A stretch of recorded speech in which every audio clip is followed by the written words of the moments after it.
Halo Sobat Klinik Pertamina IHC, perkenalkan saya Dr. Arif dari Klinik Pertamina IHC.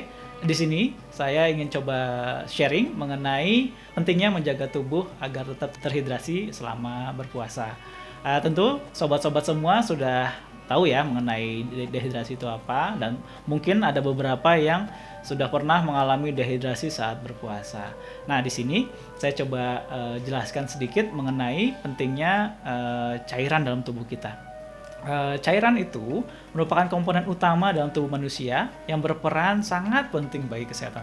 Jumlah dalam tubuh kita untuk proporsionalnya, untuk anak kecil itu 80%, untuk dewasa itu sekitar 70%, dan orang tua atau usia lanjut itu 50%.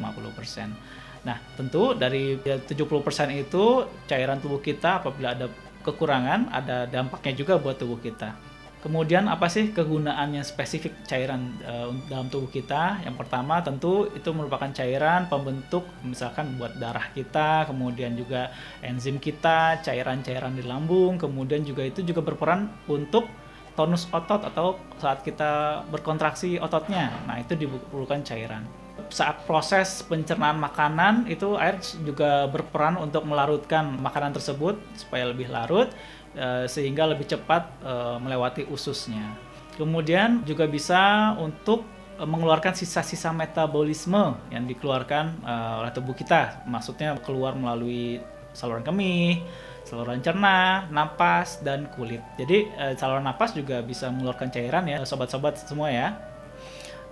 Kemudian juga kegunaan lainnya juga sebagai zat pelindung. Di jaringan tubuh terdapat cairan yang berlapis yang berfungsi melindungi organ di dalamnya, seperti otak, mata, medula spinalis atau tulang belakang, kemudian kantong rahim. Cairan juga menyerap panas, jadi bisa mengurangi apabila terjadi suhu yang terlalu ekstrim. Kemudian juga bisa sebagai alat transportasi makanan atau nutrisi dalam tubuh kita. Idealnya, kita mengkonsumsi sekitar 2,5 liter dalam sehari. Kebutuhan ini disesuaikan dengan usia, cuaca, dan kondisi kesehatan. Kekurangan cairan tentu ada beberapa efek abnormalnya dalam tubuh kita. Waktu kekurangan cairan itulah yang kita disebut dehidrasi, yaitu kondisi di mana tubuh kekurangan cairan yang diperlukan tubuh untuk menjalankan fungsinya masing-masing. Kemudian juga apa sih dampaknya? Yang pertama tentu ada rasa haus dan lapar. Mulut dan tenggorokan akan terasa kering, buang air kecil jadi lebih jarang, kemudian juga warna urinnya bisa lebih gelap, kulitnya bisa makin kering. Nah, untuk melihat apakah dehidrasi atau enggak, coba nanti sobat-sobat semua cubit bagian punggung tangannya. Apabila semakin lama untuk kembali ke posisi normal, tandanya sudah mulai ada dehidrasi. Kemudian juga ada beberapa penelitian yang menyatakan bahwa kalau dehidrasi itu bisa mempengaruhi suasana hati, jadi tidak stabil. Dehidrasi bisa menyebabkan bau mulut, mual dan muntah, ini mungkin yang sudah berat ya. Kemudian juga bisa merasa lelah bagian dehidrasi, mengantuk, kemudian pusing dan berkunang-kunang. Dan paling ekstrim bisa sampai pingsan. Terus bagaimana sih kita menghadapi dehidrasi ini saat kita berpuasa? Tentu kita harus minum air putih. Nah, kapan aja? Ada 8 waktu yang direkomendasikan untuk minum air putih 1 gelas.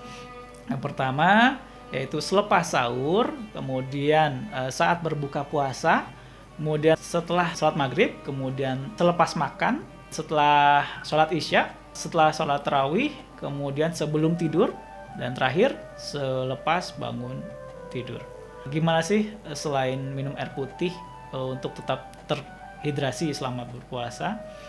Yang pertama adalah minum air putih tadi, 8 waktu tadi, dan hindari kafein dan minuman-minuman manis. Apabila ada diare atau mual, segera diminum obat untuk mencegah terjadinya dehidrasi atau cairan keluar dari tubuh kita. Untuk sobat klinik yang membutuhkan pelayanan kesehatan atau telekonsultasi masalah kesehatan, sobat klinik bisa menghubungi klinik-klinik kami yang ada di Jabodetabek. Jangan lupa untuk like, komen, dan subscribe. Terima kasih.